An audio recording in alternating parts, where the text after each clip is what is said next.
Hey, what's up guys? Joker here. Today I wanted to talk to you about Call of Duty Infinite Warfare and Battlefield 1, which we now have the reveal trailers for both of these titles, and they're going to be slated for later this year, which is really no surprise, as Activision and EA have kind of been at war for the past few years, with annual releases in the shooter genre coming out around the holiday season.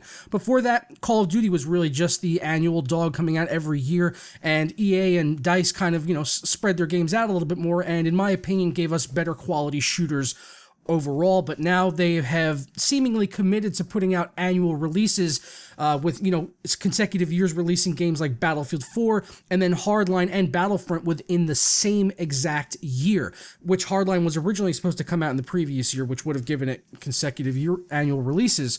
So it's no surprise to me that Battlefield 1 is coming out in 2016, and I predict that EA and DICE will come up with another title to come out in 2017, probably with a secondary studio, very similar to the way that Activision has spread out the game's developments between Treyarch, Sledgehammer Games, and Infinity Warfare, and even bringing in some other smaller studios to help out with smaller sections of the game, as well as DLC.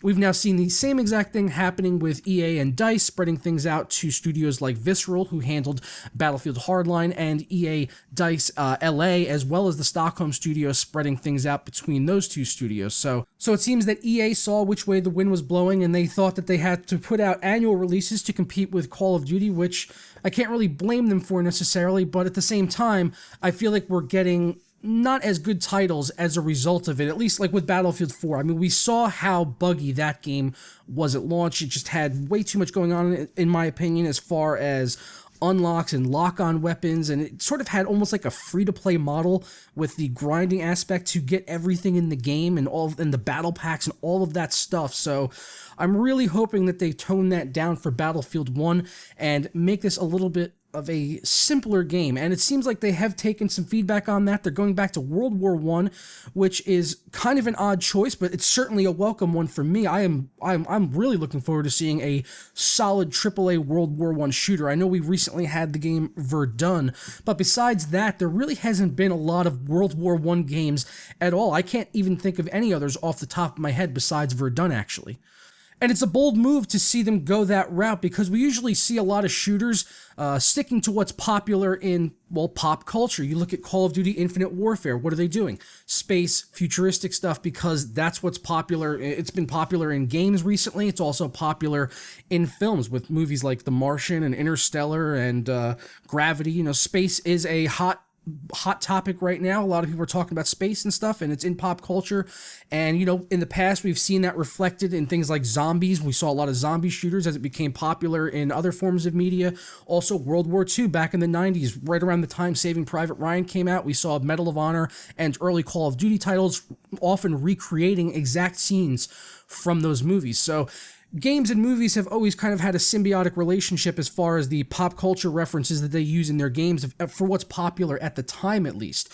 So Battlefield switching gears to World War I when there really isn't a whole lot of other call for it in media is a very bold move, but as we could see by the reactions on the trailer, it seems like people are super excited about it, and I am definitely one of those people, as long as DICE can pull this off and not mess up the game too much. They've already talked about bringing in no lock-on weapons, so that's good, returning to sort of skill-based analog shooting of previous games like World War II titles, which is something I wanted. That's one of the big reasons I wanted to see them go back to like World War II, was just because they would have some restrictions and limitations there. So them going back to World War I seems like it would limit them even more. So the fan reactions on the Battlefield 1 trailer have been amazing thus far, getting nearly 500,000 likes within 6 million views. While switching over to Call of Duty Infinite Warfare, it's been no secret that people have talked about the fact that it is the most disliked gaming video in the history of YouTube, which is probably not a good title for them to have under their belt. 600,000 dislikes at the time that I am recording this video. Who knows if we'll get it to 1 million. It's only been a few days, so it seems very, very plausible. that could happen. They've even come forward now, responding to the fan criticism of the trailer, and they said it seems like they're not worried about it, or at least they're putting that out in the public, that they're not too worried about it because they said it's early, and they also brought up previous trailers like Black Ops 2 that had a lot of dislikes, but it's, was one of the most successful games they had in the franchise. So it seems like they're not too bothered by it, and I don't really know what to take from the massive amount of dislikes because there is so much hatred towards the Call of Duty franchise, which, a lot of it is probably unjustified and a little bit over the top, because they do really put out a solid shooter on an annual basis that are pretty well polished. I think it's a lot of the hate is misplaced, and it's just sort of fatigue on the franchise, and rather than just taking it on the chin and saying, oh, you know what, I'm bored with this game, a lot of people kind of want to jump on the bandwagon of hate and just go over there and massively dislike a video. And personally, looking at the video, it doesn't really excite me. It seems like it's like, wow, really, Call of Duty, predictable choice, going to space, come on, get in touch with reality. We want something different. A lot of people are asking for World War II, Vietnam. Let's see you do something a little bit different than trying to play the safe path, which is what it seems Call of Duty has done.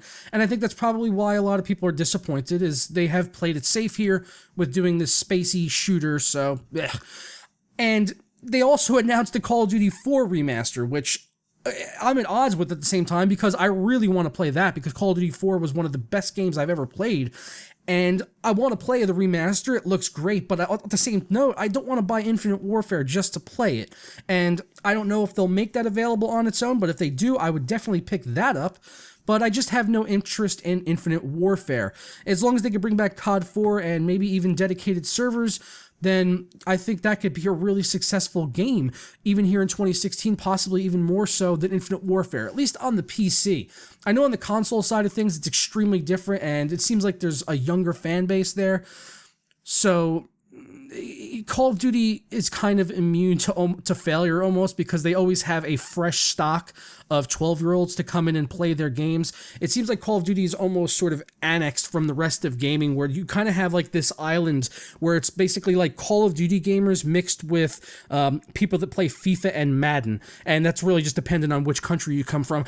But it's like Call of Duty, and then FIFA, Madden players are over here, and then the rest of gaming is over here, and it's like, yeah, we don't mix with those guys. They just kind of stay within their bubble because they just like those like 2 games, and that's all they ever play throughout the year, whereas the rest of us, dabble in like pretty much everything. And yeah, that's just my opinion on the way that I see things, at least on the PC side of stuff. So yeah, let me know your feedback though down in the comments below. I would be interested to see what you guys have to say. I don't know, maybe my read on the situation is entirely wrong, and yeah, I'm sure you guys will tell me if I am, but I'll catch you next time. Ta-da.